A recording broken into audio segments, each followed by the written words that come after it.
Olá, saudações. Eu sou Elcias Moreira, este é o Cultura em Tópicos, podcast disponibilizado pelo canal Cultura em Tópicos. O apoio cultural fica a cargo da Motonorte, Motores e Máquinas do Norte. 2 endereços para melhor servi-lo: Rua Itacoatiara, na Cachoeirinha, e Rua Miranda Leão, no centro. Motonorte, cada vez mais perto de você. O convidado de hoje é o professor José Seráfico.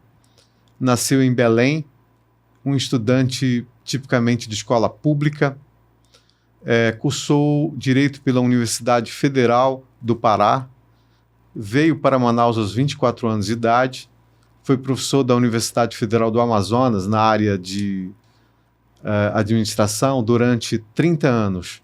É com imenso prazer que eu recebo o professor José Seráfico. Seja bem-vindo, Seráfico, ao Cultura em Tópicos. Muito obrigado, Elcias. É uma alegria muito grande estar no seu programa, em especial em se tratando de uma iniciativa que procura promover os eventos culturais e as pessoas envolvidas nesses eventos.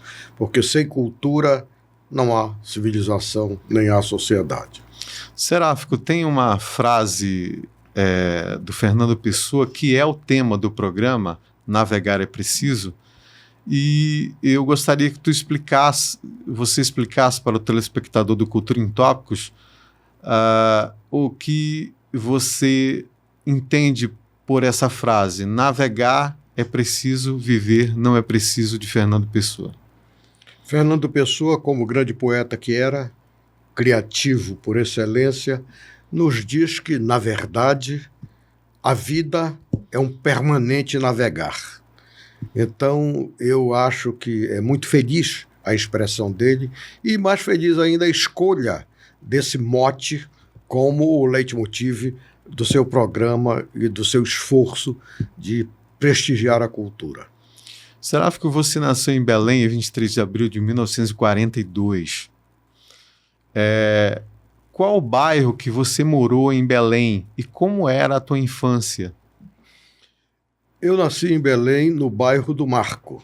Eu nasci próximo à estação ferroviária da Estrada de Ferro de Bragança. Depois, ainda criança, na primeira infância, me mudei para o Marizal. E fiquei no Marizal durante um bom tempo, para voltar e ser vizinho, mais próximo ainda da Estrada de Ferro de Bragança. Então, a minha infância, primeira infância, foi uma primeira infância passada muito próximo dos parentes, porque meus avós moravam 2 casas depois da nossa, meus avós maternos. E meu avô era um conferinte de cargas na Estrada de Ferro de Bragança, naquela estação que ficava vizinha. Depois voltei para o Marizal e em Marizal eu passei boa parte da minha vida. Por último, eu já morava, e a família toda, e solteiro ainda eu, morávamos todos na Avenida Nazaré, onde meu pai comprou um apartamento que nos deixou como herança. É a herança que a gente tem em Belém, é um apartamento na Avenida Nazaré, que fica a 50 metros da Praça do Santuário de Nossa Senhora de Nazaré. Ali foi a casa em que meu pai morava quando morreu. Ele via, cheio de alegria e de satisfação, coisa que ele faria agora, dia 13 próximo, a santa passar diante da minha janela, porque ele queria ter este prazer. E ele teve este prazer durante mais de 30 anos. É a procissão do Círio de Nazaré, que é no próximo domingo. Sim. E que reúne lá no apartamento da minha família, onde moram 2 irmãs, reúne um número expressivo de parentes e alguns convidados, porque esta era a grande alegria do meu pai, receber no dia do Círio o maior número possível de parentes e amigos. Hoje, com os parentes e alguns amigos, não há festa que tenha menos de 60 a 80 pessoas neste apartamento. Seráfico, os teus pais faziam o quê para sobreviver? Meu pai era um burocrata que entrou na Portoff Pará no ano de 1931, quando tinha 21 anos de idade. Ele entrou na Portoff Pará, que era uma empresa inglesa que se encarregava da administração dos portos. e que mais tarde, no governo Getúlio Vargas, no governo da Revolução de 30, se juntou à Amazon River, que era a empresa de navegação também inglesa, se juntaram, o Getúlio Vargas nacionalizou sob o nome de Serviços de Navegação da Amazônia e de Administração do Porto do Pará. Era SNAAPP, que nós todos chamávamos de SINAP. E meu pai era burocrata e terminou a vida como diretor dos portos, de novo da Companhia de Portos do Pará, mas uma empresa já estatal. E sua mãe? Minha mãe era doméstica. Agora, como era o ambiente familiar? Quantos irmãos? Como era o comportamento da sua família lá em Belém naquela época? Veja bem. Qual os hábitos familiares? Isso, veja bem. Meu pai casou em 2 núpcias. Das primeiras núpcias teve 2 filhos. O primeiro filho morreu-lhe pequenino ainda, bem pequenino, e ensejou a ele o que eu conheço como primeira manifestação poética, que ele fez um soneto em homenagem, uma elegia, na verdade, ao filho José Raimundo. O segundo, que completou em setembro passado 87 anos, é considerado o irmão mais velho de todos nós, que somos 9. Eu sou o primeiro do segundo matrimônio. Tenho, portanto, 3 irmãos depois de mim e 4 irmãs. Eu sou o mais velho de uma família de 8, que já tinha um irmão previamente nascido do primeiro matrimônio do meu pai, e minha infância foi passada como a infância daquela época, brincando na rua, brincando nos quintais, correndo nos grupos escolares e, do mesmo modo, tecendo amizades que eu até revelo num dos livros meus, que é As Casas que Moram em Mim, que é uma espécie de viagem dos territórios que eu ocupei como casa, que a minha família ocupou. O amor pela leitura, pelos livros, surgiu na infância? Surgiu por um fato muito peculiar. Eu me autoalfabetizei. Ninguém me ensinou a ler. Eu aprendi, corujando um tio. Eu lhe disse antes que eu morava com a família numa casa que 2 casas seguintes eram do meu avô. E meu avô tinha outros filhos.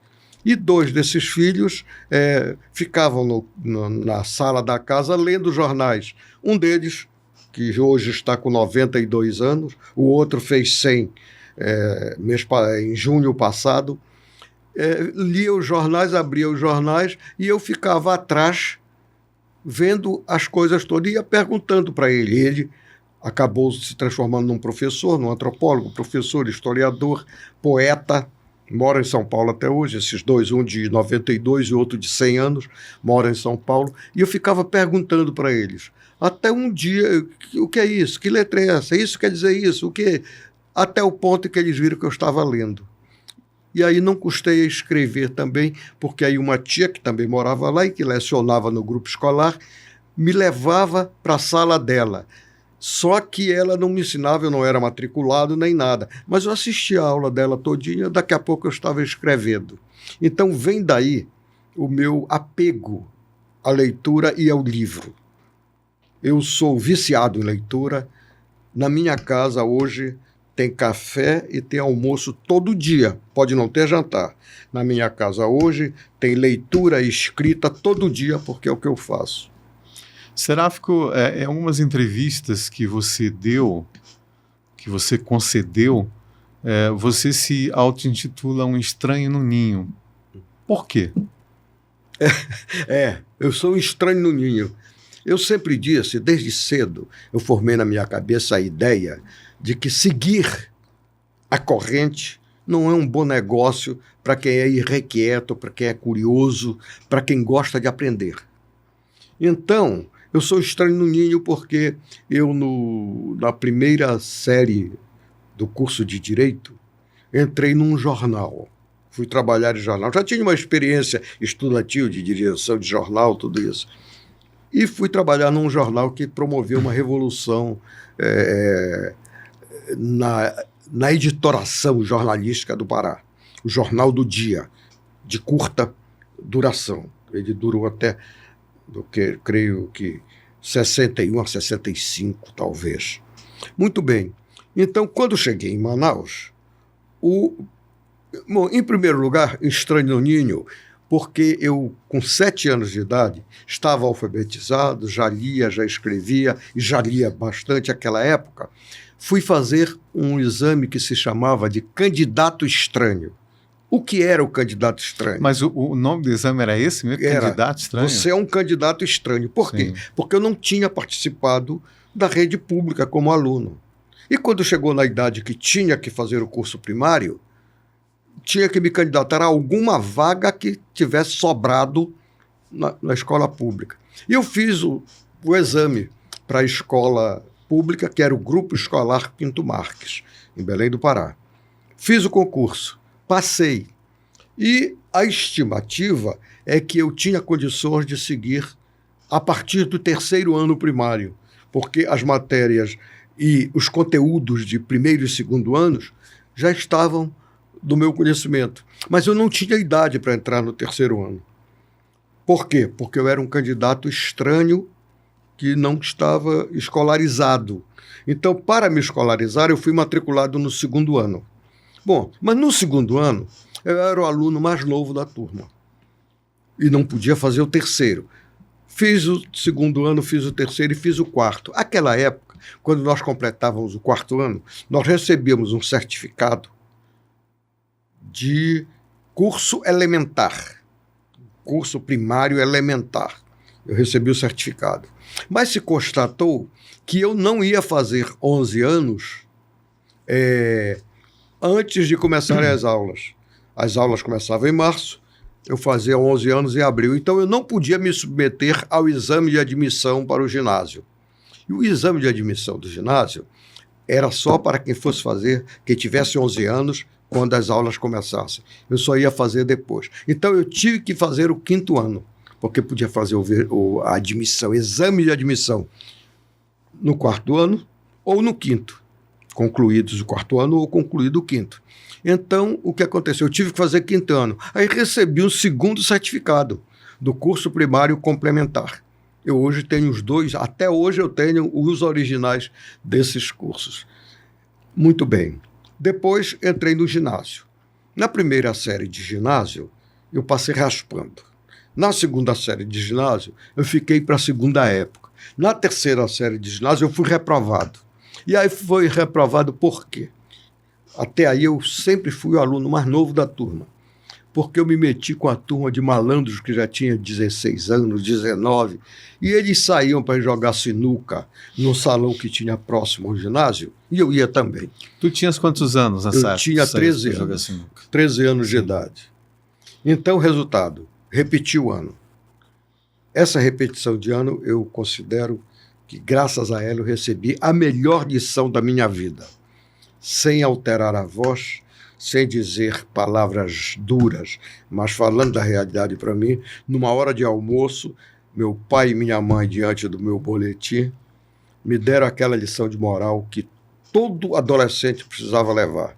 A partir daí eu passei a ser um dos melhores alunos da minha turma, até o último ano de Direito. José Seráfico, você estudou a sua vida toda em escolas públicas. Faça um perfil, um panorama das partes do que de positivo havia e do lado negativo que havia nas escolas públicas daquela época em Belém. Eu te diria o seguinte: a escola pública, ainda hoje, continua sendo a melhor solução para quem quer de fato aprender, tornar-se um bom cidadão e pôr o seu conhecimento a serviço da sociedade. Tudo quanto eu aprendi na escola pública é tudo quanto tem me servido para olhar o mundo e para determinar a minha conduta. Por quê?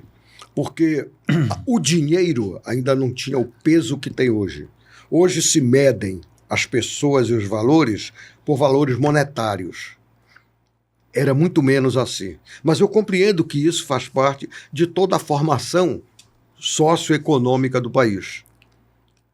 E por que não se tem uma escola pública adequada às necessidades do país? Exatamente porque elas nem sempre levam a ganhar dinheiro, que é o que interessa às pessoas, na sua grande maioria hoje, imbuídas que elas estão de ideias absolutamente falsas de que o empreendedorismo cria patrões de si mesmos. É pura conversa. Isso não pode haver num sistema competitivo, não pode haver, porque o sistema competitivo, o sistema social competitivo, reproduz o que o Hobbes dizia: o lobo do homem é o próprio homem. Ou seja, traz-se a cadeia alimentar para a sociedade dos homens.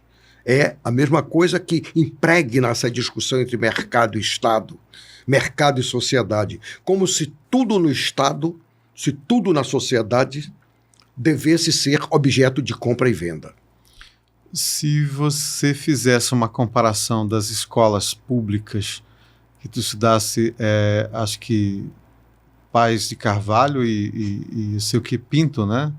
Grupo escolar Pinto Marques. Pinto Marques e Paz de Carvalho. Era. Se você fizesse a comparação dessas duas escolas, que foram, creio que foram as únicas que você estudou lá em Belém, com as escolas atualmente, como é que você traçaria esse paralelo entre a educação dessas duas escolas e a educação pública de hoje?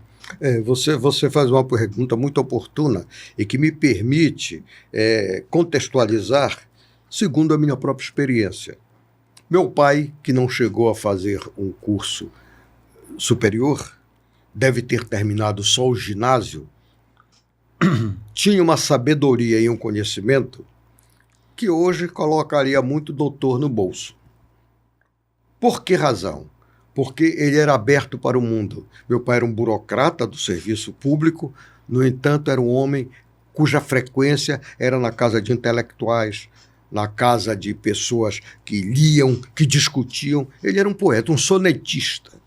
Então, veja bem, nem chegou ao curso superior.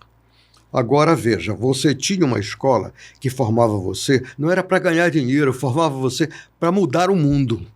Que eu acho que esse é o grande ideal de qualquer geração. Para exercer a cidadania. Para ser um cidadão, e um bom cidadão.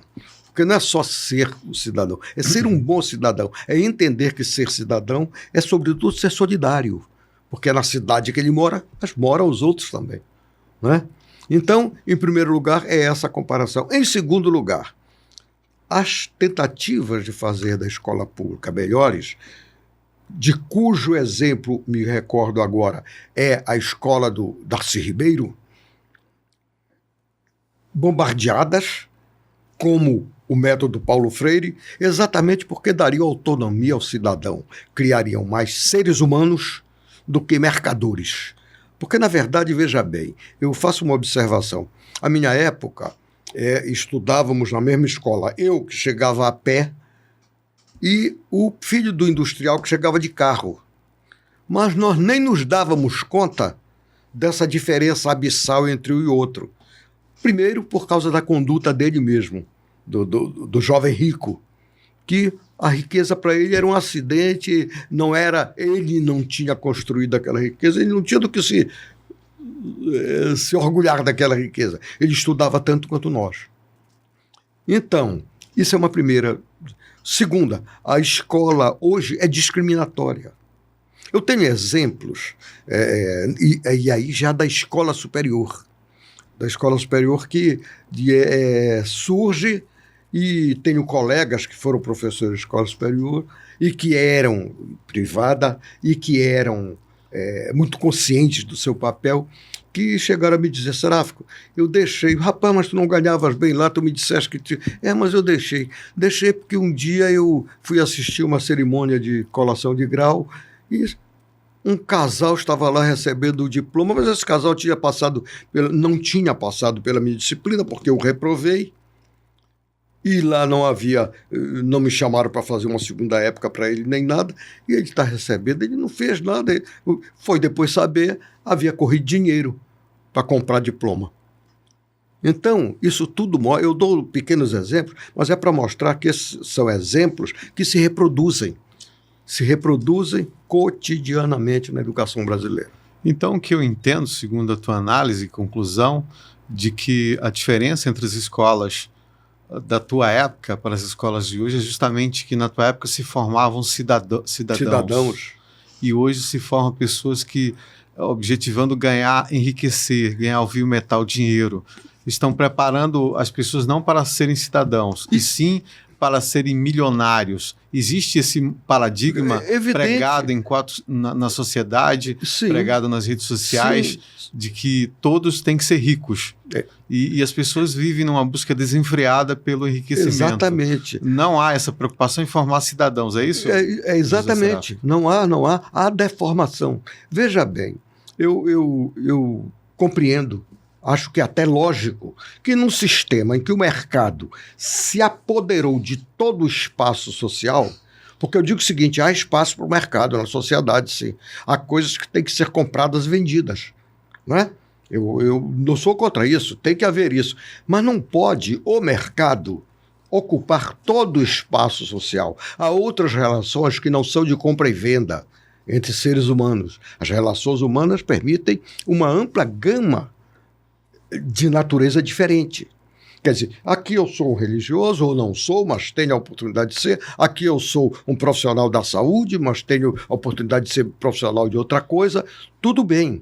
Mas que as leis do mercado prevaleçam sobre todas as relações é impossível. Não pode haver sociedade. Mas uma sociedade de mercado precisa ser, sobretudo, competitiva. Quando desaparece o sentido de cidadania, a competição. E a competição é a aplicação do princípio do Hobbes. Tanto que você vê o seguinte, o discurso pretensamente libertário é de que cada qual pode ser patrão de si mesmo. Aí você vê uma empresa grande, para não ter a competição da pequena, comprá-la. Às vezes comprar para fechar. Que a história econômica moderna diz isso. Então, aquilo que nasce torto, em termos sociais, dificilmente tem uma correção fácil. Tem correção? Tem.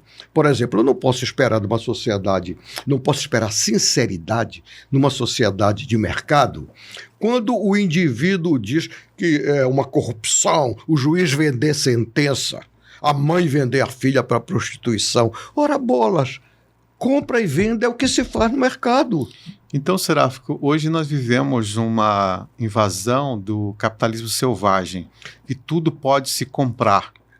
E a escola seria cumpriria um papel preponderante para formar cidadãos. Evidente. E o que nós vemos é a invasão desse capitalismo selvagem até mesmo nas relações conjugais, onde o dinheiro fala mais alto, em todos os setores, na amizade, nas relações conjugais, nas relações humanas. Eu só diria que eu faria um reparo à tua expressão. Sim. O capitalismo selvagem é redundância. Sim. Porque é impossível ser, de fato, capitalista sem explorar o trabalho alheio, sem tentar aplicar as leis do mercado a qualquer relação, tá? E sem se preocupar com o equilíbrio da casa que é comum, que é a terra. E nós estamos vendo isso. Então você entende que o capitalismo ele traz todas essas mazelas? Ele é criticável desde as suas origens, por uma simples razão. O que se baseia na competição exclui a solidariedade. O que se baseia no enriquecimento material exclui a possibilidade de enriquecimento cultural, espiritual. Pelo menos como está sendo mostrado para nós. Sim. Pode ser até que alguém, o Schumpeter talvez dissesse isso melhor, mas pode ser que alguém até fuja a esse padrão. Mas este é o padrão.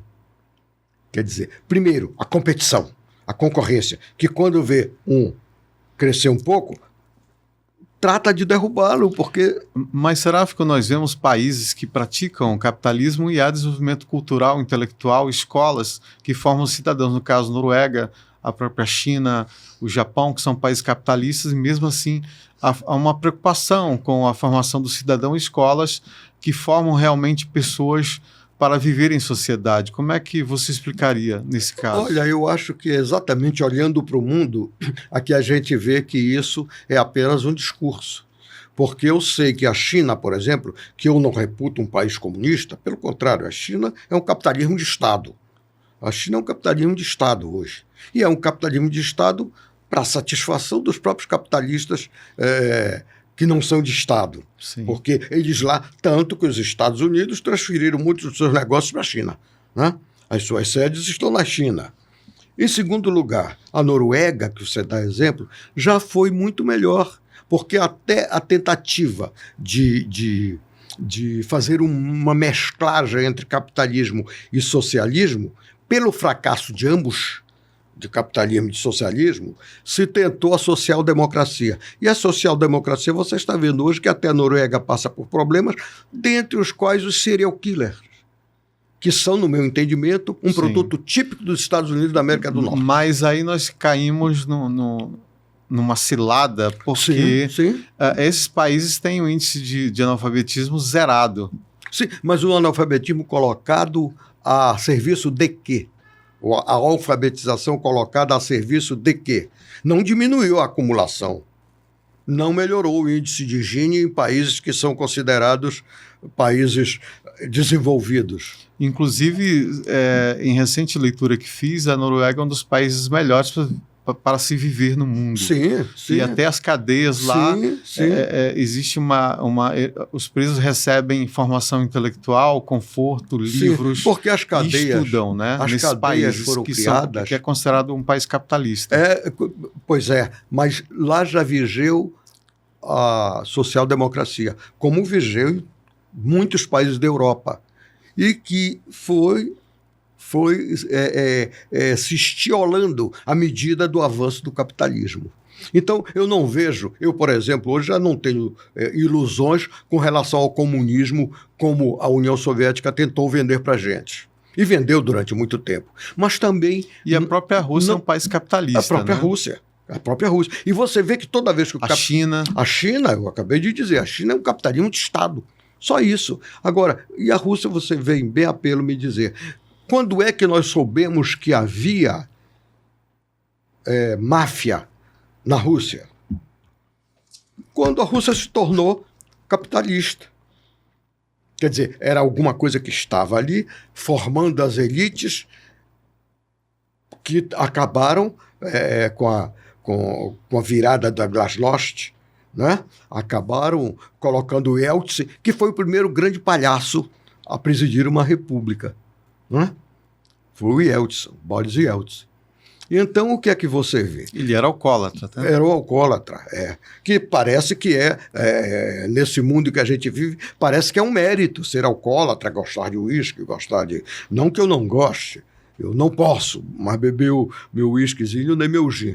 Mas... O caso dele era vodka, né? Vodka, o caso dele era vodka, que também é muito bom, muito gostoso. Pois bem, então eu estou dizendo o seguinte, e aí... eu pego a sugestão que você dá há pouco. Como explicar isso? Exatamente, a gente tem que explicar isso e está faltando coragem para a gente tentar uma saída.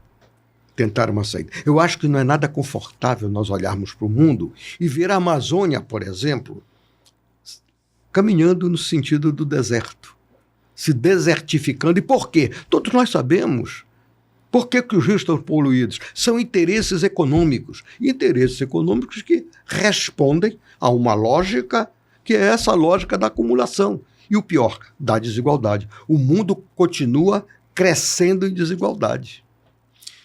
Será que a gente vai sair das questões políticas e sociais e vamos voltar lá para a Faculdade de Direito em Belém? Como é que você entra na Faculdade de Direito lá no seu estado, na cidade de Belém? Entrei numa época em que era dureza ingressar na universidade. Qual ano, Seráfico? 1961.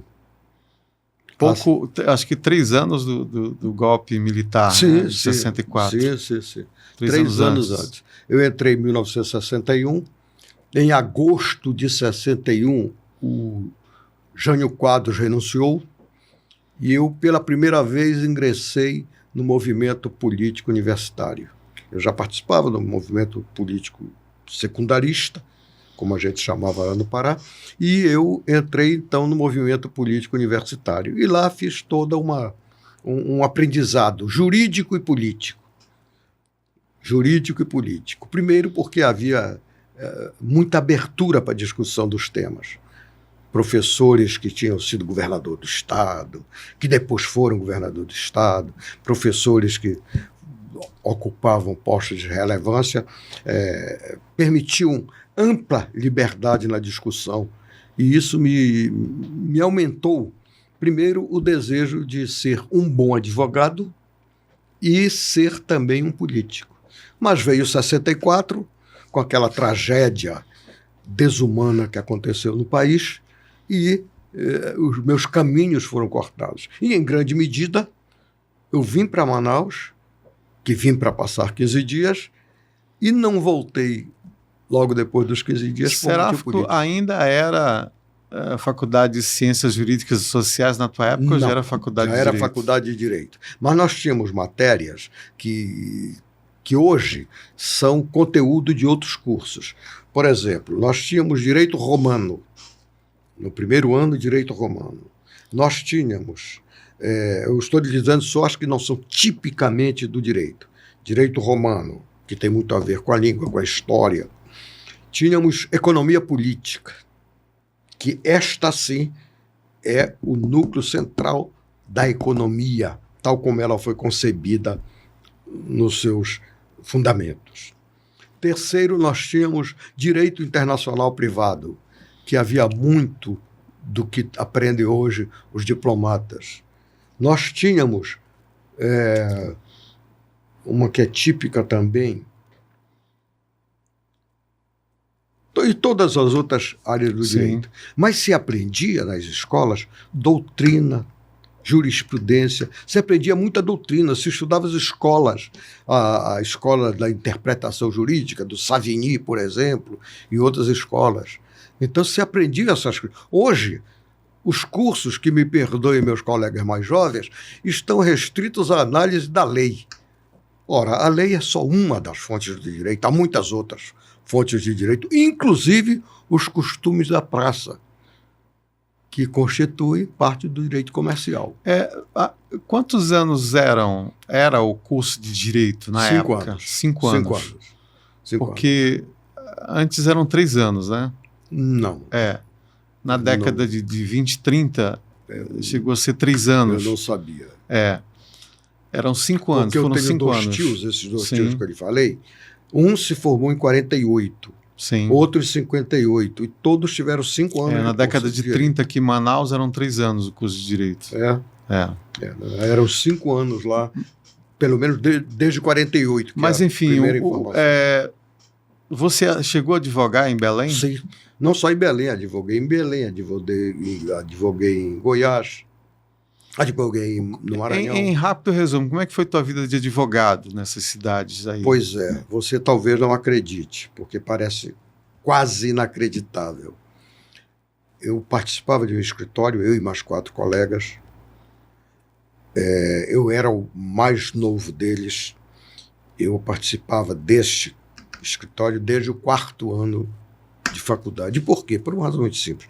Quando eu ingressei na universidade, foi o ano em que foi instituído o setor de prática jurídica. E eu, nessa ansiedade por conhecer, por aprender, desde o primeiro ano do curso de Direito, frequentei o setor de prática jurídica. Quando eu cheguei no 4º ano, eu estava preparado, pelo menos para algumas práticas. Alguma coisa de direito de família, alguma coisa de direito penal. Não estava no direito de trabalho porque era matéria do 5º ano.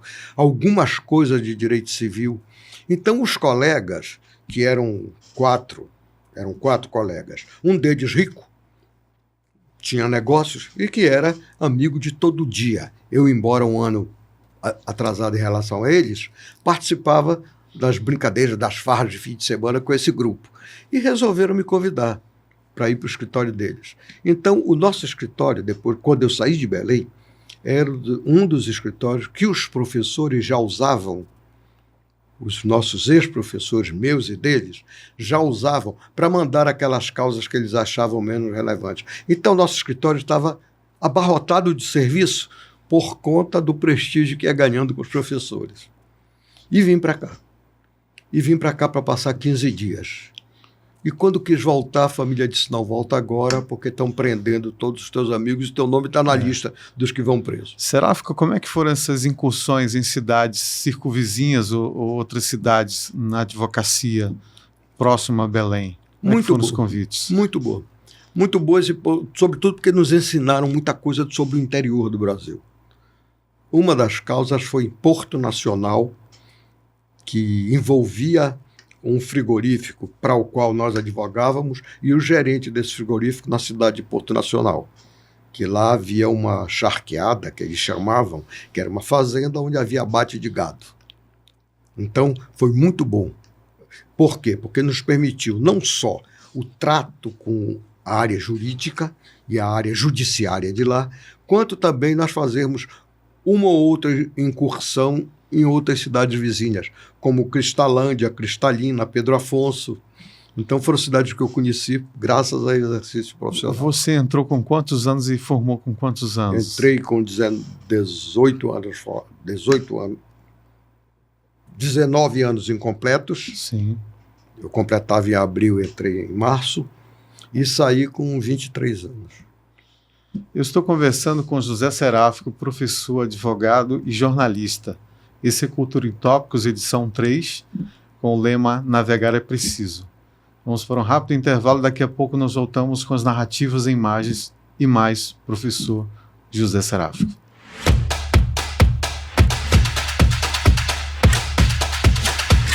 A Motonorte é uma empresa especializada no setor náutico, industrial e agrícola. Além do mais, aqui você encontra reposições de peças para o seu maquinário e uma assistência técnica especializada.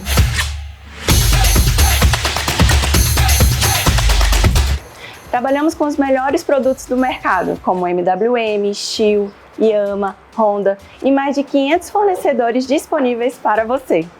Você nos encontra em 2 endereços, Rua Miranda Leão 411 Centro e Avenida Itacoatiara 418 Cachoeirinha. Motonorte, cada vez mais perto de você. Venha para a Motonorte! Cultura em Tópicos hoje com o professor José Seráfico, Navegar é Preciso. Episódio de hoje, episódio 3, no canal Cultura em Tópicos no YouTube. Apoie esse projeto se inscrevendo no canal, dando like nos episódios, fazendo seu comentário e assistindo os episódios. Assim você apoia esse projeto para trazer mais figuras que contribuíram significativamente para mudar o cenário cultural da cidade, contribuíram com suas ideias, com seus trabalhos, com suas inovações, como o professor José Seráfico, que hoje estou conversando. Portanto, apoie Cultura em Tópicos, fazendo essas ações no canal. Nós voltamos a esse segundo bloco com as narrativas em imagens, onde vai aparecer uma imagem na tela e o professor José Seráfico vai comentar sobre essa imagem. Vou pedir para a equipe de som e imagem, Leonardo e Guilherme, para soltar a primeira imagem na tela. Essa imagem, Seráfico, representa Manaus. E como é que aconteceu Manaus na tua vida? Olha, Manaus aconteceu, em primeiro lugar, por influência do meu pai. Como diretor de navegação do SINAP, ele teve várias vezes que visitar Manaus. E visitou Manaus. E sempre que ele chegava em Belém e conversava conosco, e comigo sobretudo, que filho que morava com ele, o mais velho morava com a minha avó, mas eu sempre morei com eles, com meus pais. Então, o meu pai me falava de Manaus e do amor que ele tinha por Manaus. Ele se tomou por Manaus de uma maneira até interessante. Tanto que, ao completar 15 anos, o meu pai me fez visitar Manaus. Eu tinha 15 anos, em 1957, visitei Manaus durante as férias, fiquei hospedado no próprio navio, que o navio tinha reservado para os diretores um aposento especial, um camarote especial, então vim eu e 2 primas. No ano seguinte, que a minha irmã fazia 15 anos, ele de novo nos mandou, houve até uma festa no navio no dia do aniversário dela, 18 de julho. Então Manaus já tinha causado em mim um impacto muito grande. e tinha ganho de mim a mesma simpatia que tinha obtido do meu pai. Resultado, em 1963, eu já aspirante a oficial da reserva, tinha que prestar o meu estágio de instrução, que se chama, para chegar a segundo-tenente. Colocaram, eu, estudante de Direito, terceiro ano de Direito, colocaram Manaus ou Belém. Eu preferi Manaus. E fiz aqui meu estágio durante os meses de janeiro e fevereiro de 1963. Isso aumentou o meu apego pela cidade, ao ponto em que, em 66, quando me pediram para acompanhar a minha cunhada, que vinha trazendo duas filhas, uma de colo e uma de 2 anos. Você tinha 24 anos em 1966. 24 anos. Quem foi escolhido para trazer minha cunhada para se juntar ao marido, que estava aqui trabalhando já numa empresa privada que fez o alargamento da Manaus Taquatiara, quem veio fui eu. E aí que se deu o fato de que, no dia de hoje, coincidentemente, eu já ficando aqui sem ter muito o que fazer, porque já tinha entregue a família ao meu irmão, tudo, e fiquei morando na casa dele, quis voltar e, como eu te disse, a família disse, não volta ainda, que estão prendendo todos os teus amigos, e a gente sabe que tu estás na lista dos que serão presos. E eu fiquei. E no dia de hoje, coincidentemente, 8 de outubro de 1966, eu vi pela primeira vez na rua a mulher com quem eu convivo há 58 anos. Aqui, a amazonense em Sim. Manaus? Como Não, é que foi ela é acriana, mas morava Mas como em é Manaus. que foi esse encontro inusitado, esse encontro que Esse mudaria a tua existência? Esse do dia de hoje Sim. foi... Eu estava num jipe com um colega que jogava pelada conosco e que era aluno de medicina. E passávamos pela rua Belém, e quando o carro teve que parar numa esquina, eu vi uma moça atravessando a rua. Perguntei ao colega, quem é essa garota aí, rapaz? Ele disse, é a Gracinha, minha colega da faculdade. Eu disse, não brinca. Ele disse, é minha colega. Ela é rainha universitária. Eu disse, eu vou namorar com ela. Aí todos os que estavam no carro, mais 2, além do Kleber Coutinho, que é médico hoje no Piauí, caíram na gargalhada e me gozaram, pretensioso. Eu levei a pretensão a sério. Na semana seguinte, nos encontrávamos na casa de uma família muito conhecida aqui de Manaus, o seu Tito Grangeiro e a dona Flora, e começamos um namoro ali. São 58 anos de convivência com ela. Essa foi o episódio que desencadeou uma vida de 58 anos de matrimônio. Exatamente, e te digo mais. De matrimônio são 56. De convivência. De convivência, porque nós casamos em 68. Sim. Eu digo sempre o seguinte, a prisão do quartel em que eu fiquei durante 2 meses em Belém, quando ainda era estudante, eu dei preferência à prisão feita nos grilhões do coração. E o que atraía o seu pai por Manaus? O que fascinava ele nessa cidade? O que fascinava ele era o aspecto que ele dizia mesmo já um pouco cosmopolita. Ele via. Belém tem muito disso também, mas ele via aqui isso. E ele dizia muito da hospitalidade dos amazonenses. Ele destacava alguns nomes nisso. Ele destacava para mim Humberto Calderaro, Areosa, que foi governador do estado, Paixão e Silva, Moacir Paixão e Silva. Não é o Moacir, o irmão do Moacir. O seu Eli Paixão, que ele fez também representante do SINAP aqui, era o comandante Angelim, era o deputado Sérgio Pessoa Neto, o deputado Danilo de Andrade Corrêa. Então, esses são nomes que estavam presentes na minha memória sempre. E quando eu vim para cá, me aproximei muito de uma família dos Pinho, que era do João Ricardo Pinho, que estudava medicina no Pará e era nosso amigo das pugnas universitárias e que cujo pai era o dono da Guaraná Luzéia. Seráfico, você chegou em Manaus e foi morar com a sua prima? Não, eu morei com meu irmão, Seu irmão. com a minha cunhada sua cunhada. e as 2 filhas. Tá. E depois, como é que você se arranjou aqui no lado profissional? Como é que foi a trajetória profissionalmente em Manaus? Isso. Meu irmão saiu daqui para morar no Acre, para trabalhar no Acre, que ele é engenheiro rodoviário. Então ele foi Esse morar... que estava construindo a estrada Itacoatiara. Isso. Foi morar no Acre.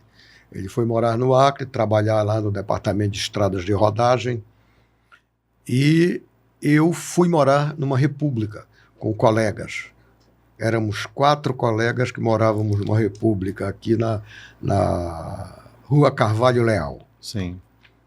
E lá, foi de lá que eu fui trabalhar. Primeiro, bom, me submeti ao exame. Eu não era professor de administração. Sim. Um outro ponto do estranho que eu sou, da minha vida marcada por Mas aí estranhezas. você foi para a República e depois foi trabalhar em quê? Pois é, na República, Sim. eu fui, quando voltei, preste bem atenção, antes do meu irmão se transferir para o Acre, eu morava com ele, tive minha atenção chamada para um anúncio da Fundação Getúlio Vargas, que queria recrutar candidatos ao curso Primeiro Programa Nacional de Aperfeiçoamento de Professores de Administração, primeiro PRONAPA, ministrado pela Escola Brasileira de Administração Pública, com bolsa de estudo. Eu me submeti ao concurso, mesmo não sendo professor universitário. Eis aí mais um fato que revela a estranheza de onde eu entro. Então, eu era um candidato estranho, porque os outros eram candidatos da universidade. Éramos 9 candidatos, 4 estranhos, dentre eles eu, e 5 da universidade. Passamos 2, um professor da universidade e eu. Fui fazer o curso de mestrado no PRONAPA, no Rio de Janeiro.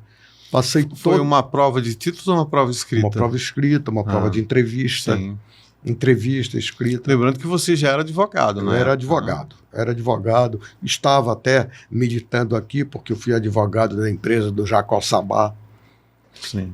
E então, o que aconteceu? Fui lá no Rio de Janeiro, fiz um bom curso, fui o representante da turma, quer dizer, havia de todo o Brasil, praticamente todo o Brasil lá. Eu fui o representante da turma, fui escolhido representante da turma. E, quando voltei, fui morar numa república. Mas logo que voltei já com um contrato, no primeiro dia de 1968, é a data do meu ingresso na Universidade Eu do vou pedir Amazonas. uma pausa e vou pedir para os meninos da técnica som e imagem soltar a segunda imagem, que eu creio que seja a da universidade, ó. Sim, nosso sim. patrimônio. Não havia isso? Não havia isso? Não foi combinado, viu, José Seráfico? Pois é. Aqui é a imagem da UFAM, do campus. Isso. Nessa época em que você entrou, já havia esse campus? Não havia. Não.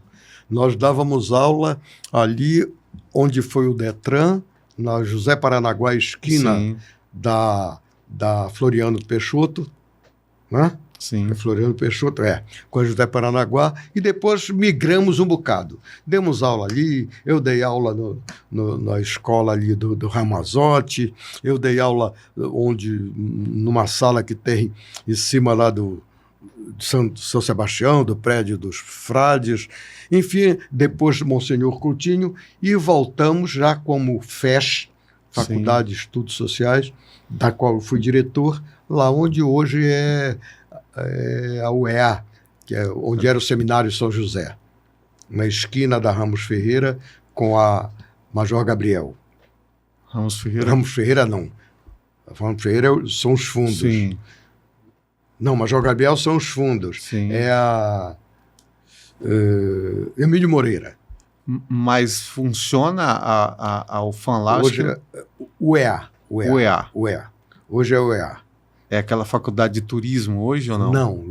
Não. Essa é na Major Gabriel. Eu acredito que não funcione mais a UFAM lá, funciona a Uninorte. Não. Voltou a UFAM? Porque aquele prédio é da igreja, né? É alugado. Igreja, mas é a UFAM que está ali. Voltou, né? É ali, pelo Porque menos. tinha... É onde meu neto tem aulas. Tinha sido locada para a Uninorte. Sim. Eu acho que a UFAM voltou para lá. Voltou. Aí você começou a ministrar aula naquele local. Não, eu comecei a ministrar aula na José Paranaguá. Mas foi para lá posteriormente. Não foi assim, porque depois foi para um grupo escolar que tem na esquina da Epaminondas, com o Monsenhor Coutinho. Certo. Que funcionamos Você lá. chegou a ministrar aula no campus, nesse novo campus? Sim, mas já no curso de especialização.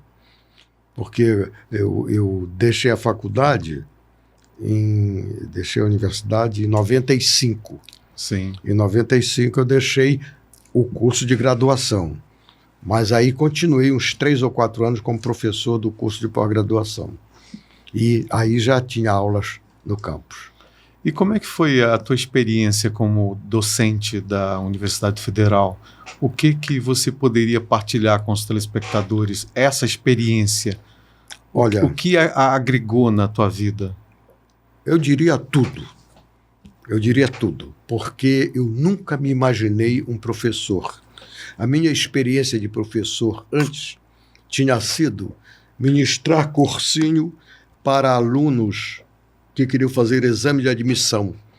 A União dos Estudantes dos Cursos Secundários do Pará me designou, me convidou para ser professor de português de alunos que estavam se preparando para a admissão. Tinha sido a minha única experiência. E eu não pensava nunca em ser professor. Mas quando cheguei que apareceu essa oportunidade, e como era eu o encarregado no escritório de advocacia da organização, da gestão do escritório, eu me interessei por administração. Ingressei e fiz um bom curso na Fundação Getúlio Vargas. E estava com um mês de exercício do magistério, o Heitor Vieira Dourado, que dá nome ao Hospital de Medicina Tropical, que era um amigo meu, eu tinha sido assessor dele e diretor do jornal da União Acadêmica Paraense, quando ele foi presidente, me indicou para ser o diretor do Departamento de Administração da Secretaria de Saúde, onde ele trabalhava como diretor da medicina de moléstias transmissíveis. Então eu entrei para a Secretaria de... Não, minto. Antes, ele me indicou para a CODEAMA. Então eu fiz parte do grupo da CODEAMA. Inclusive um grupo de notáveis fizeram parte da CODEAMA, né? Samuel Benchimol, Sócrates Bonfim, Ronaldo Bonfim, não sei se o professor Armando Mendes também. Não, o Armando estava no NAEA, no Pará. O Osias Monteiro Rodrigues, o Djalma Mello. Eu trabalhei com esse pessoal. Depois veio o Delírio Guerra de Macedo. Sim, Inclusive a CODEAMA publicava livros. Sim, né? Sim. A CODEAMA, eu digo que há algumas coisas... Qual governo? Não lembro o governador na época da CODEAMA. Acho que é Arthur Reis. Não, quem iniciou foi Arthur Reis. Sim. Mas passou até o Enoque Reis. Sim. Até o Enoque Reis. Com o Enoque Reis parece que liquidaram o ICOT, liquidaram a CODEAMA, liquidaram a SUSEMI. A SUSEMI já foi com o João Walter. Eu fui também superintendente adjunto. E qual a sua função na CODEAMA? Na CODEAMA eu era técnico. Eu era técnico. Fui técnico. Mas concomitantemente você trabalhava na universidade. Sim. Continuava o magistério, existia essa... Eu dava aula à noite só. Sim. Era. Durante o dia trabalhava nesses órgãos CODEAMA, públicos. Você falou que trabalhou na SPEV também? Sim, lá no Pará. Foi no Pará? No Pará. Trabalhei de 62 a 64. Aqui em Manaus, quais os órgãos, além da universidade, que você trabalhou? Secretaria de Saúde do Estado. Sim. SUSEMI, que era a Superintendência de Serviços Médicos do Interior. Secretaria da Fazenda. Eu sou aposentado pela Secretaria da Fazenda, sim, concursado em 1986. Qual a função na Secretaria da Fazenda? Técnico fazendário. Sim. Hoje parece que chamam de analista fazendário, eu acho que mudou, sim, de nome. Onde mais? Bom, eu fui superintendente do IEL, do Instituto Evaldo Lodge. E coordenador administrativo da Associação de Crédito e Assistência Rural do Amazonas, ACAR Amazonas. E saí de lá quando transformaram, ela fazia parte do sistema ABICAR, Associação Brasileira de Assistência e Crédito Rural. Era a ABICAR, que tinha as suas correspondentes estaduais nas associações de crédito e assistência rural AM do Amazonas. Você quase não parava em casa, né, com esses trabalhos todos, né? Ainda escrevia para o jornal A Crítica, que é um outro. Eu sou o mais antigo colaborador da Crítica. A gente vai chegar aí, será que tem uma imagem, a gente vai prosseguir essa conversa. Então, além de professor da universidade, você foi funcionário público dessas entidades. Sim. E trabalhei no setor privado também. Qual a experiência tua no setor privado? Olha, as duas experiências que eu tive no setor privado não foram tão gratificantes, mas me ensinaram bastante. Sim. E nesse sentido, sim, a gratificação é ter aprendido. Eu, por exemplo, gerenciei aqui a Mendes Publicidade do Pará, do irmão do Armando Mendes, Oswaldo. Eu gerenciei aqui. E naquela época, o tomador de serviços da agência achava que fazia um favor para o publicitário. O publicitário vivia quase de favor do setor privado, porque não era tomado como um profissional de respeito. Eu deixei com pouco tempo isso, porque há os que dizem que eu tenho pavio curto. Não tenho, não. Eu apenas tenho uma noção de dignidade que difere um pouco da que vige por aí. Então, eu achava que respeito se deve a todo mundo, independentemente da sua posição na escala social. E o segundo foi de uma reflorestadora que tinha incentivos fiscais e, ao final, eu descobri que o proprietário dessa reflorestadora, com o dinheiro que recebia desviava o dinheiro do incentivo fiscal a tal ponto que comprou uma parte num banco em São Paulo. Então, não era pouco dinheiro não, né, Seráfico? Então, eu quando falo dessas minhas experiências, eu quero dizer que é muito difícil eu embarcar nesses discursos de empreendedorismo, de benemerência social. Até porque eu ouvi de um professor uma vez que ele me disse que o Rotary estava com uma campanha muito boa de doação de colchões, de doação de lençóis. Eu disse, professor, isso deve dar uma despesa enorme. Professor, não, isso a gente faz com o dinheiro dos outros. Então eu vi qual é a substância dessa generosidade. Então, Seráfico, você entende que, em primeiro lugar, seria a formação do cidadão, que é papel preponderante de uma boa escola. É isso que você entende? Fundamental. Sobretudo, formar bons cidadãos para o mundo. Se você tem bons cidadãos formados, você tem médicos bons cidadãos, você tem... por exemplo, você não teria médicos que dão um desconto se você não pede o recibo. E você sabe que isso é uma prática, né? Não teria, porque ele é um bom cidadão. Eu, por exemplo, me gabo de pagar imposto. Eu, por exemplo, faço questão de pagar imposto, porque eu sei que isso é o custo de eu ser uma pessoa que tem compromisso social. Eu pago imposto e chamo a atenção, às vezes, de quem faz a minha declaração. Olha, eu esqueci tal coisa, não manda ainda, porque ainda tem um ganho aí que eu tive. Por quê? Porque eu acho que a solidariedade é a grande chave.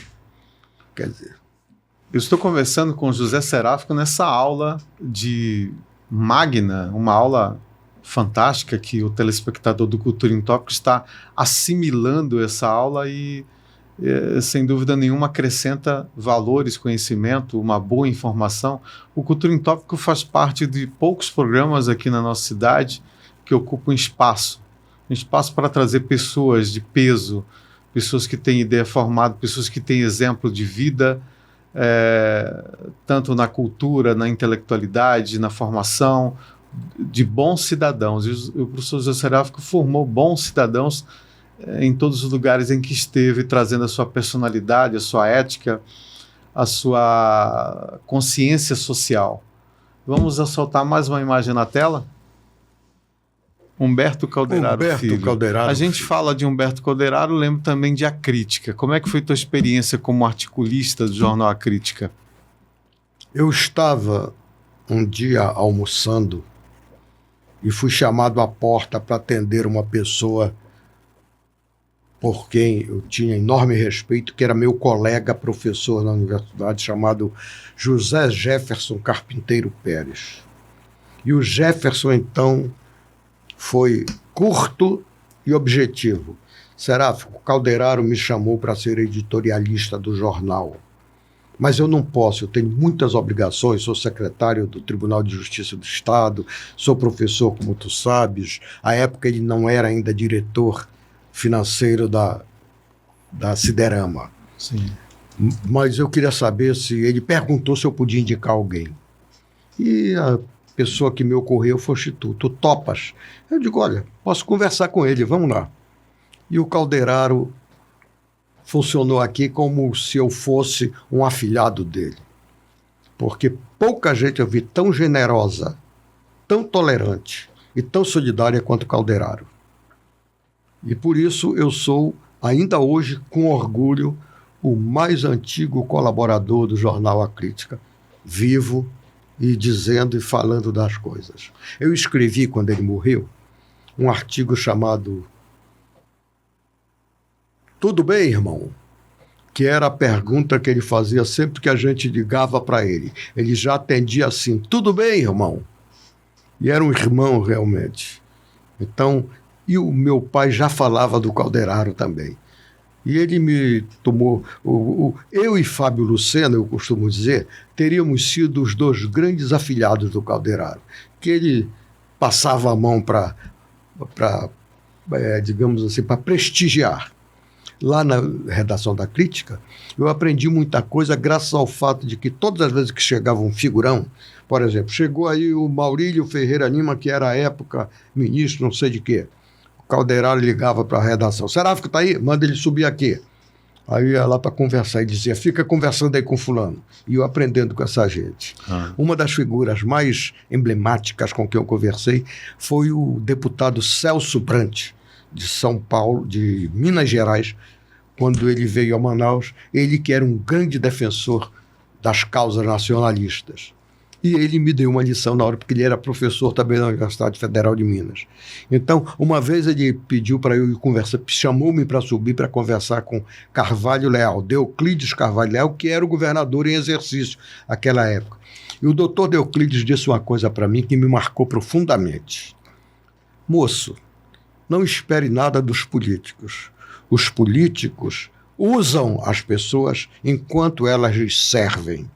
Depois, eles se descartam delas com a maior facilidade. Então, eu aprendi, é uma lição que eu tenho, não que eu desfaça dos políticos, porque eu acho que, eu aí concordo com Aristóteles. O homem tem apenas uma coisa que lhe é essencial, que é a natureza política.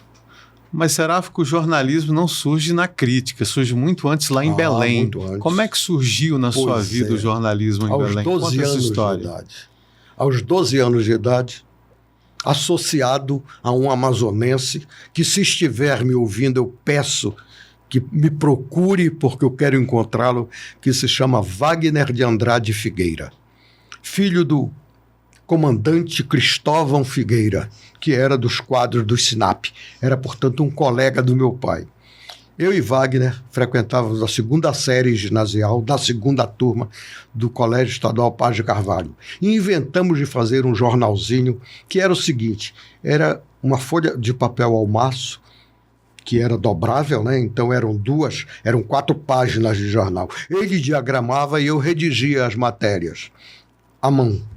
Esse manuscrito passava por toda a turma. Eu não me lembro de ter feito mais do que 2. E se chamava O Clarim. Depois, eu já, no curso clássico, fui diretor de um jornal, aí este sim, já composto com aqueles tipos de chumbo, caixa e chumbo, numa gráfica e que tinha até fotografia. Aí eu era o diretor do jornal. O nome do jornal era CEPC. E quem editava o jornal era o Centro Cívico Honorato Filgueiras, que reunia os alunos do Colégio Estadual. Posteriormente, eu fui diretor, junto com um outro jornalista, estudava Ciências Sociais, eu estudava Direito, na União Acadêmica Paraense, um jornal criado pelo Heitor Vieira Dourado, chamado Tabloide UAP. E esse foi o grande teste que eu tive, porque esse jornal, a primeira edição dele, publicou o nome dos deputados corruptos paraenses que receberam dinheiro do IBAD. IBAD era o Instituto Brasileiro de Ação Democrática, que comprou mandatos para dar o golpe de 64 em João Goulart.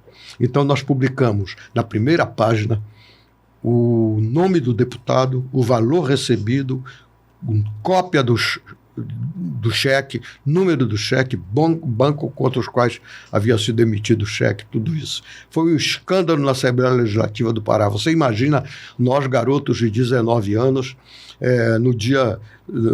na mesma tarde, nós lançamos no Ver o Peso às 5 e pouco da manhã, numa picape emprestada pelos irmãos salesianos de Belém, e com alto-falante denunciando, e o povo quase se estapeava para comprar o jornal. E à tarde, o prato servido na Assembleia Legislativa era o nome dos estudantes subversivos que haviam descoberto a patrânia e colocado em público. Imagine o que isso repercute no espírito, na alma e na mente de um garoto de 19 anos. Então o jornalismo estava na veia, né? Desde a terra infância até a letra, culminando a letra.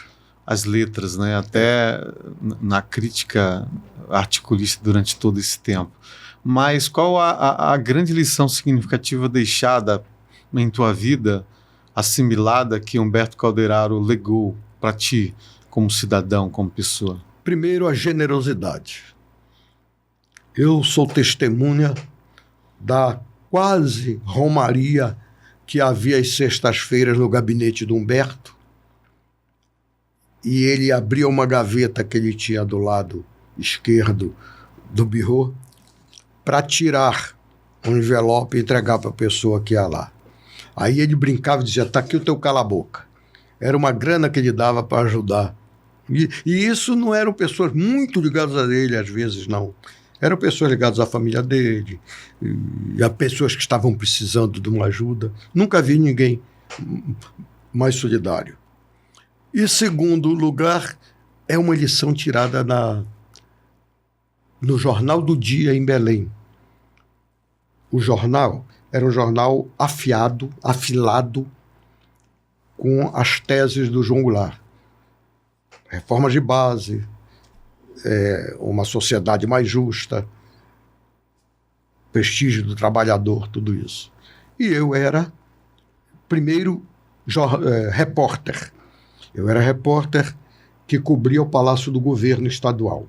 Depois passei a ser copydesk. Nem sei se existe, eu acho que não existe isso mais hoje em jornais. Copydesk, eu pratico copydesk nas minhas revisões. Né? É uma profissão extinta nos jornais. Nos jornais, Mas o copydesk é aquele que mexe o texto. A gente dizia que o copydesk penteia, desbasta um pouco às vezes e garante certa uniformidade, não de estilo, mas no texto, de linha, assim, né? No texto. Né? Então, e esse secretário era o Cláudio de Sá Leal. Quando eu estive preso 2 meses no quartel da 5ª Companhia de Guardas no Pará, pela minha atividade de política estudantil. E desapareci do jornal, óbvio. Quando voltei no jornal, depois de muito bem recebido lá, voltei. Uma semana de jornal, o Sá Leal aproveita uma hora que o gabinete dele não tinha ninguém, disse, Seráfico, telefonou para lá, para a redação, Seráfico, sobe aqui comigo, sobe não, porque era só andar, vem aqui comigo que eu quero conversar contigo. O que é Sá Leal? Ele me explicou, tal, falou um monte de coisa, e depois disse, então o coronel fulano de tal disse que vai empastelar o jornal se a gente mantiver tu e mais uns 3 ou 4 aqui. Aí eu me revoltei.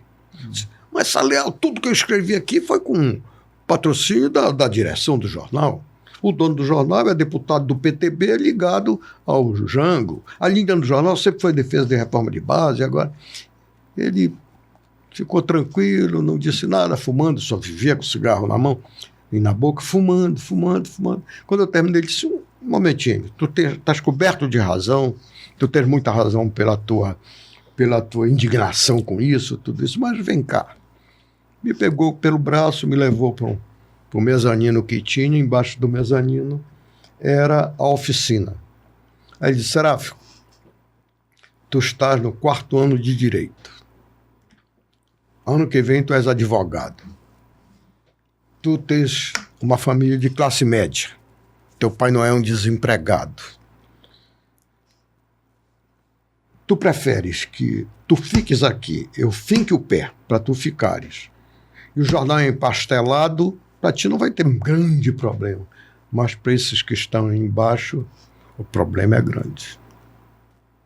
Eu disse: Saleal, onde é que é o setor de pessoal que eu vou pegar minhas contas? Então eu aprendi aí uma matéria que depois eu criei dentro do curso de administração, processo decisório. Uma coisa é eu decidir uma coisa que só diz respeito a mim. Outra é eu decidir a respeito de uma coisa que envolve o coletivo, né? coletivo. Então, essa é uma lição que eu nunca vou esquecer. Nunca vou esquecer. Então, na verdade, quem criou os problemas na tua vida lá, com relação à política e à própria prisão, foi o jornalista. Não foi advogado. Quer dizer, o problema é em parte, né? A atuação como jornalista. Quando eu me fiz advogado, eu já tinha... A via jornalística, exatamente. Né? Estou conversando aqui com o José Seráfico. Eu pedi para os meninos soltarem mais uma imagem na tela. Na Gávea, esse é o teu blog, que por sinal visitei, é bastante bem estruturado. E eu convidar as pessoas para visitarem o teu... Na verdade, é um site, né? É um site do José Seráfico, onde ele faz as postagens diárias, onde tem a biografia dele, os colaboradores, os articulistas. Fala um pouco do teu site, Seráfico. Veja bem, eu me aposentei, a segunda aposentadoria, porque a primeira foi a da Secretaria da Fazenda, a segunda foi da universidade. Me aposentei em 95. E comecei a sofrer certa pressão até de parentes. Por que tu escreves todo dia, mas não adianta, que só sai uma vez na semana na crítica? Por que tu não tens alguma coisa na internet que tu possas dar vazão a essa tua produção, tal. E eu confesso que eu demorei para definir que eu seria um blogueiro. Então, o que é que eu fiz? Em 2019, já se anunciando a pandemia, eu digo, eu vou criar alguma coisa. E comecei a conversar com pessoas que sabiam fazer. Até que cheguei a uma pessoa chamada Carlos Eduardo, que é um bacharel em Direito hoje, e é um rapaz que escreve poemas também, que sabe manejar muito bem com isso. E ele é que criou isso. O Carlos Eduardo é que criou essa... Mas com muita conversa anterior ao projeto ser colocado em circulação. Como? Eu imaginei, e aí tem muita influência do meu pai, porque é um homem que trabalhou em navegação, tudo isso. Sim. E eu imaginei que a vida... Você começou citando o Fernando Pessoa. E eu te disse que quando ele diz que viver é preciso, navegar não é preciso, navegar é preciso e viver não é preciso, ele sintetiza a vida como uma viagem. Então eu imaginei que isso seria uma viagem. E aí procurei dar um nome. E tive dificuldade, mas comecei a refletir. Fazer uma pesquisa, né? Fiz uma pesquisa, refleti e tal.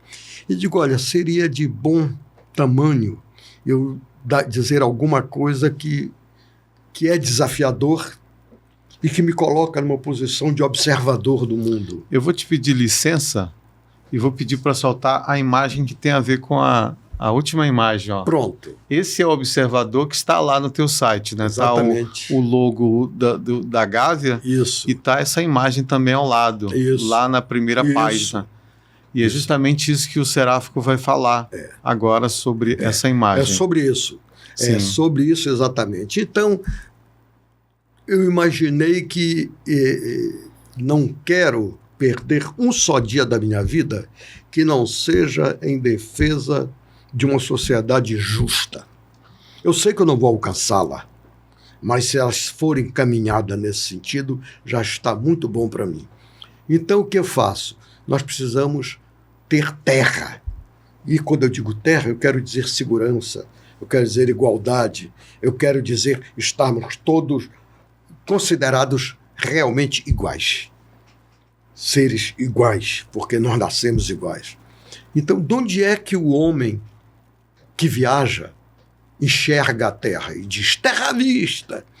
É da Gávea, que é isto aí, e que... A Gávea é esse local onde está esse cidadão olhando e como que observador. Em Portugal se chama Sim. caralho. Aí é um palavrão, né, para nós. Aqui, para nós. Sim. Lá se chama caralho, é isso. E aqui Gávea. É a Gávea. Eu prefiro a Gávea. Pois é, para nós o sentido mais aceitável é a Gávea. Sim. Mas por que... E eles chamam isso. E como é que o brasileiro assimilou o outro nome, o nome português?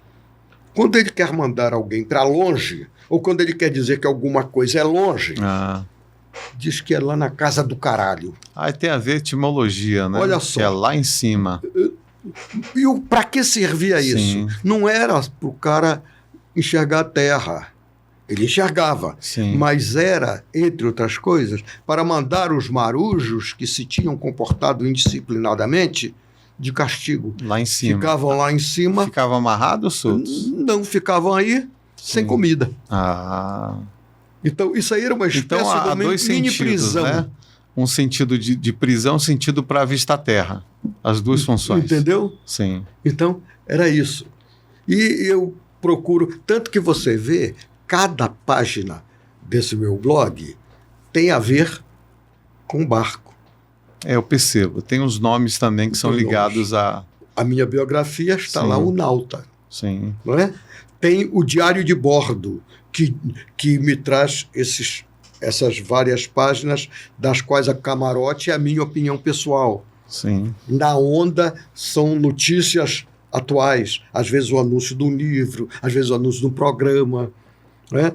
O espaço aberto, que é onde eu recebo material, que pode ser uma fotografia, pode ser um texto, pode ser uma matéria de quem quer que seja. É o espaço aberto. E tem também a coleção, que é a minha coleção de Don Quixote. Eu sou colecionador de Don Quixote. Então, essa coleção de Don Quixote... O Newton Lins, o pai, né? O senhor Newton Lins era um colecionador também de Don Quixote, né? Ou não? Não colecionava. Ao que eu saiba, não. O Newton Lins era meu amigo, eu gostava muito dele, mas eu não me lembro. Era uma pessoa também muito generosa, o Newton Lins. Seráfico, vamos entrar aí mostrar os livros aí? Não. Vamos começar? Não. Pode pegar o primeiro aí. São 22 livros, né, Seráfico? 22. Ao longo da lista. Você trouxe alguns, né? Eu vou começar pelo mais recente. Tá bom. Olha. Deixa aí para apoiar. Esse é o Pampoética Demia. Pampoética Demia.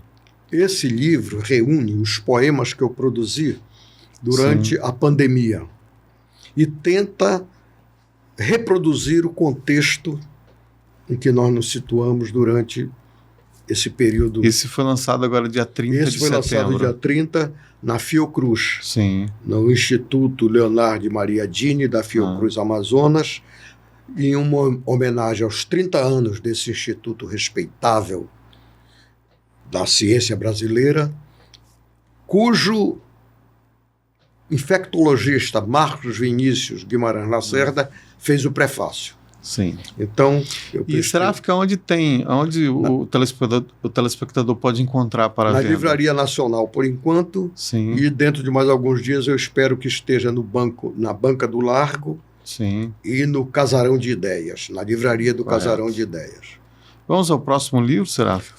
O próximo livro é um livro que desfaz dúvidas a respeito da minha posição sobre a trajetória do Lula, do ABC ao Planalto. Sonhos e frustrações. Sonhos e frustrações. Qual ano foi lançado isso aí? Esse livro aqui foi lançado, deixa eu ver que eu começo a esquecer essas coisas, em 2006. 2006. Depois de eu ter pedido dispensa, exoneração do Conselho de Desenvolvimento Econômico e Social da Presidência da República, da qual eu fui membro suplente do José Carlos Braga durante 20 meses. Fala sobre Lula? Lula. Positivo ou negativamente? Do ABC, que é onde Sim. o fenômeno Lula Sim. emergiu, ao Planalto. A chegada dele ao Planalto. Por isso as cores vermelhas. Sim, foi a sugestão da editora. E você vê uma estrela meio apagada. Estrela que representa o Partido dos Trabalhadores. E foi a experiência que eu tive. Sim. E uma experiência da qual aprendi muito. O que você aprendeu dessa experiência? Olha, aprendi, por exemplo, uma coisa que me fez dizer ao próprio ministro Jacques Wagner, certa vez, em reunião conosco, com um grupo menor que havia lá, ele pediu uma reunião conosco, e eu disse para ele que quem ia ajudar o Lula a mudar o país não seriam aqueles conselheiros que só iam às reuniões quando o presidente estava, para serem flagrados dando um abraço ou um aperto de mão no presidente. Eram os outros, os que já vinham de 40 anos de luta, como eu e vários outros dos companheiros que estavam lá. Correto. Essa foi a grande lição. Foi a grande lição. Vamos ao próximo livro? O próximo é uma homenagem ao meu pai no ano em que ele faria o seu centenário. E foi o ano em que ele recebeu. Agora, uma curiosidade. Por que o João Seráfico tem PH e o seu não tem PH? Eu não tenho PH por um engano do cartório. Sim, o tabelião. Mas até hoje eu tenho, porque eu só descobri que eu não tinha PH já no curso superior. Eu me assinava com PH. Eu tenho até hoje um papel, só consegui encontrar um assinado com PH. Quer dizer, o original Seráfico é com PH. Com PH. Aí é uma biografia do seu pai, esse livro. Eu nem diria que é um livro de memórias. Causas, isso. São livros de memórias. Eu incluo dentro dos livros de memória. Eu tenho uma trilogia de memórias. Eu agora vou tirar esse e vou mostrar o terceiro da trilogia, que é As Casas que Moram em Mim. Então este seria o quarto, se eu chamar de memórias. Mas estas memórias dizem mais respeito a mim mesmo. Esta aqui, mais ao meu pai. Conta a sua vida lá em Belém. Conta e dá destaque às relações sociais a partir desse microcosmo que é um universo muito rico que se chama família, reunida numa casa. Então o trato da vizinhança e que faz com 2 outros livros. Isso é considerado que contos, memórias? Memórias ou crônicas? São memórias. São memórias. Podem ter até a forma de crônica, mas memorialística. Sim. E eu tenho 2 outros que são Mais um Pedaço, que é uma editora, que é uma edição que conta, por exemplo, sobretudo a minha vida em Manaus. Porque eu terminei o primeiro livro de memórias, que foi feito depois da minha liberdade, depois de 64, que foi Memórias Talvez Precoces. Quer dizer que é uma coletânea autobiográfica. Há 3, eu chamo minha trilogia autobiográfica, que é o Memórias Talvez Precoces, editado pela Sejup de Belém do Pará. Está esgotado esse. Tem o segundo, que é Mais um Pedaço, pela editora da Amazônia, que foi publicado depois. E Mais um Pedaço é porque eu termino o livro Memórias Talvez Precoces dizendo que mal sabia... E tem esse do João Seráfico, né? Do João Seráfico, É uma quadrilogia. Esse não faz parte dessa trilogia. Não seria uma tetralogia, porque ele está um pouco paralelo. Ele é muito específico de causos do meu pai. Sim, correto.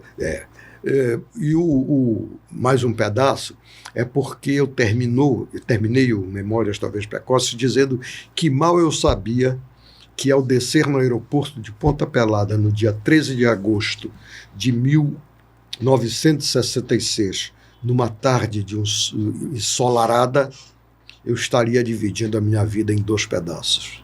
Correto. Esse próximo aí, será? Esse aqui é o Nada É Nem Será Tão Feio. Este é poesia. É um dos livros de poesia que já vai para o 6º livro. Este é o segundo deles, porque o primeiro foi Aleivosias Poéticas. Quer dizer que você passeia em poemas, crônicas, memórias, Ensaios. contos também, ensaios. Tem algum romance? Tem uma novela. Uma novela. Que está publicada, é um guardador de vidas. Está publicada no Kindle, Amazon Kindle. O Jorge Luiz Borges nunca escreveu um romance, sempre também esteve nos textos curtos. Eu acho que eu não tenho fôlego para escrever um romance. Romance é um fôlego, né? Eu acho que eu não tenho fôlego. Entendi. E o próximo livro será? O próximo livro é o penúltimo dos livros lançados. É sobre... Dos encontros poéticos. Também é de diálogo de poemas. É prosa poética ou poemas? São poemas, mas tem prosa. Sim. Tem prosa no meio. Essas figuras da capa, Steve Jobs? Não. Shakespeare. Pedro Galvão de Lima. Pedro Galvão de Lima. Você conhece? Não. É um poeta paraense também. Meu colega, meu amigo há, no mínimo, 70 anos. João Guimarães Rosa. Esse eu conheço. E Cervantes. E a capa é produzida... Don Quixote, né? Que é uma das suas paixões. Claro. E a capa é produzida por um neto meu que está com o primeiro livro de poemas sendo impresso pela Escortete Editora. Que ótimo, né? Já a influência dele aí também. E atrás aí. É dele também. Sou eu. Em dois momentos, né? Com boné e sem boné. Tá certo. Ele, além de poeta, é caricaturista. Que bom. Então, essa é a... Eu estou com 2 livros na gráfica. No Prelo ou na gráfica? Na gráfica. Na gráfica já. Já estão na gráfica. Sim. Um se chama Nênias. São o quê? Qual é o gênero textual? Nênias modernas é um. O que eram nênias? Nênias eram cantos de lamento e dor, de sofrimento da antiguidade. Sim. Então eu reuni peças, pequenos artigos, às vezes apenas uma frase e tal, sobre pessoas que me eram caras ou que eram objeto da minha admiração, quando morreram. Então morreu um sobrinho meu, primo, filho daquele que eu te disse que é antropólogo, que tem 92 anos, que era meu afilhado também. Morreu na Alemanha. Então, quando ele morreu, o impacto foi grande no pai dele e em mim. Então, tanto o pai dele escreveu alguns poemas, quanto eu escrevi um artigo, 1 ou 2 artigos, e resolvi resgatar artigos que eu produzi há muitos anos. Qual o nome do outro livro, Seráfico? O outro livro se chama Versos, Quem Sabe Poesia. Os dois, previsão para serem lançados? Olha, eu não quero lançar mais este ano. Este ano, o próximo livro será o do Mateus Seráfico, o novo poeta. Que ótimo. Conversei com José Seráfico aqui no Cultura em Tópico, episódio É Preciso Navegar. Eu vou pedir as considerações finais suas, Seráfico, para os telespectadores do Cultura em Tópicos. Olha, em primeiro lugar, eu gostaria de destacar o teu esforço, a tua vontade de transformar a cultura em algo, eu diria assim, palatável, algo que agrade as pessoas, porque é muito difícil nós convencermos as pessoas de que a cultura é essencial à felicidade humana. E isso você está fazendo de uma maneira muito inteligente, muito simpática, muito afável, muito favorável àquilo que eu penso que é uma sociedade justa e onde nós possamos nos sentir felizes. Ficamos aqui, encerramos o programa com as lições significativas dessa aula magna que o José Seráfico ministrou aqui no nosso programa. Teve a gentileza de comparecer. Quero agradecer a presença do José Seráfico, agradecer a presença dos meninos da técnica Som Imagem, Guilherme e Leonardo, agradecer a Motonorte pelo apoio cultural e agradecer sobretudo a Deus. Eu vou deixar uma frase que é do Fernando Pessoa: navegar é preciso, viver não é preciso. Tenha um ótimo dia, um ótimo final de semana, uma ótima semana. Obrigado, tudo de bom.